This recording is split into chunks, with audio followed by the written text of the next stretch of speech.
La entrevista a la carta, en diálogo directo con los protagonistas de los hechos. Nos acompaña Ronnie Aliaga. Él es vocal del Consejo de Administración Legislativa, CAL. Asambleísta, ¿cómo está? Muy buenas tardes. Muy buenas tardes, Gisela. Muchísimas gracias por la invitación y un saludo a todos los hermanos ecuatorianos. Gracias a usted por acompañarnos. Asambleísta, este miércoles, como decíamos, pues el Consejo Administrativo devolvió al Ejecutivo el proyecto Creando Oportunidades. Esta decisión, entiendo, se tomó en base a un informe de la Unidad Técnica Legislativa que determinó que el proyecto contenía vicios de inconstitucionalidad, entre ellos que no abarcaría una de las una materia específica, es decir, sino que analiza o contiene varias. ¿Nos puede explicar, debían las comisiones especializadas conocer y debatir el proyecto, aun cuando, según el informe técnico, no cumplía con los principios constitucionales según el informe técnico? A ver, no. Responsabilidad del CAL es justamente ser ese espacio donde se evalúan los proyectos que son presentados. Recordemos que no es solamente que presente el Ejecutivo, son presentados todos los días proyectos por parte de los legisladores y estos proyectos tienen que cumplir una serie de requisitos que están identificados dentro del artículo 56 de la Ley Orgánica de la Función Legislativa. Uno de los requisitos fundamentales para no incurrir en vicios de inconstitucionalidad es de que se traten de una sola materia. Y ahí es donde se produjo la diferencia de criterios entre, yo lo entiendo, entre la bancada de gobierno y evidentemente las otras fuerzas políticas. ¿Por qué? Si bien es cierto, ingresan un proyecto de carácter económico urgente, ¿verdad?, que debe ser resuelto en 30 días, una vez aprobado en la Asamblea, calificado en el CAL, aprobado en 30 días por la Asamblea Nacional, pues no tenía nada que ver, no había una conexidad causal, no había una conexidad temática. Aquí el tema era que estaban dispersos. Entonces, si hablamos se pueden presentar leyes de carácter urgente en el tema económico y financiero. No habla nada del tema laboral, ni mucho menos del tema tributario, porque eso es de carácter ordinario y debe seguir un órgano normal y regular. Entonces, se hizo las observaciones del caso, estábamos de acuerdo con el informe de la Unidad Técnica Legislativa que mencionaba esto, porque no solamente que trataba el tema económico, que eso sí es lo urgente, hablaba del tema tributario, hablaba del tema laboral, metía la ley de pesca, metía la ley de electricidad, metía la ley de minería, metía el código de emprendimientos. Entonces sí trataba de varias aristas donde se dispersaba mucho y no había esa conexidad si lo tratábamos de relacionar con la parte económica y que planteaba el gobierno que era lo urgente. Y además de la falta de unidad de materia que usted acaba de explicar, que es la causa principal, ¿en qué otros principios constitucionales incumplía el proyecto?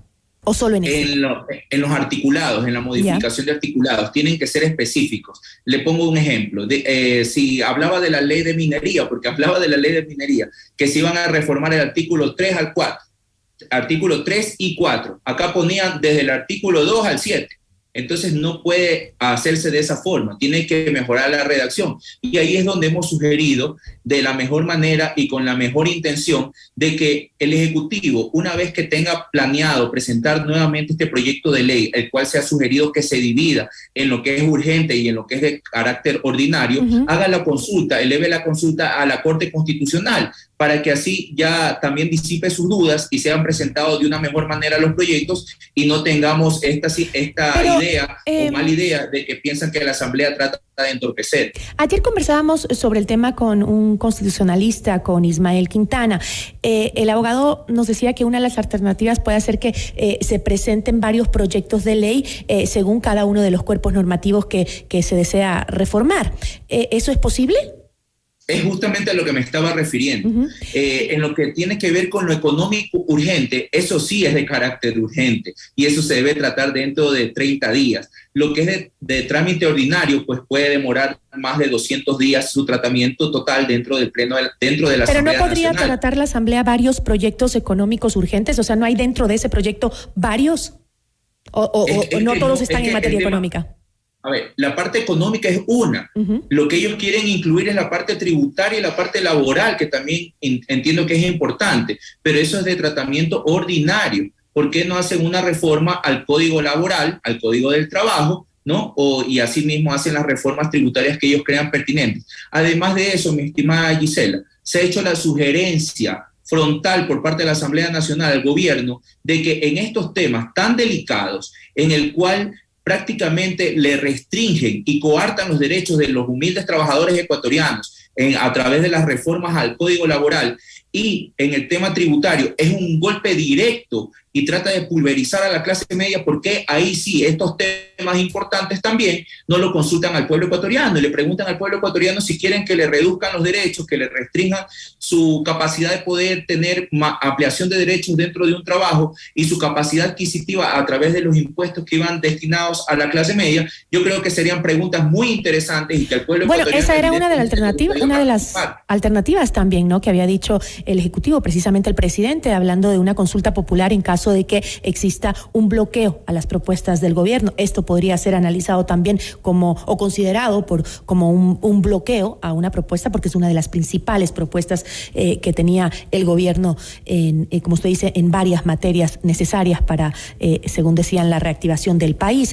Pero disculpe que le interrumpa un momento, pero es que no sé, yo lo sé, no es la tendencia que han tratado de posicionar comunicacionalmente ciertos sectores del gobierno, pero no es bloqueo por parte de la Asamblea Nacional. Nosotros lo que hacemos es la calificación. Nadie puede estar por encima de la Constitución y la ley. Y en este sentido, sí vale la aclaración de decir que el Consejo de Administración Legislativa lo que hizo fue basarse en un informe en el cual se hacen las observaciones pertinentes para que el Ejecutivo lo corrija y lo vuelvan a presentar, pero de debida manera, de debida forma. Yo siempre digo, está bien, ellos necesitan y la Asamblea Nacional está para, hasta en ciertos momentos, ayudar al gobierno nacional para que pueda cumplir su plan de gobierno, porque el resultado final es el beneficio del pueblo ecuatoriano, pero que guarden las formas y que hagan bien las cosas. Respecto al tema del bloqueo, fui clara en decir que, según el gobierno, puede considerar esta negativa como un bloqueo, porque ya ha hablado del tema anteriormente, a eso me refería precisamente. Pero,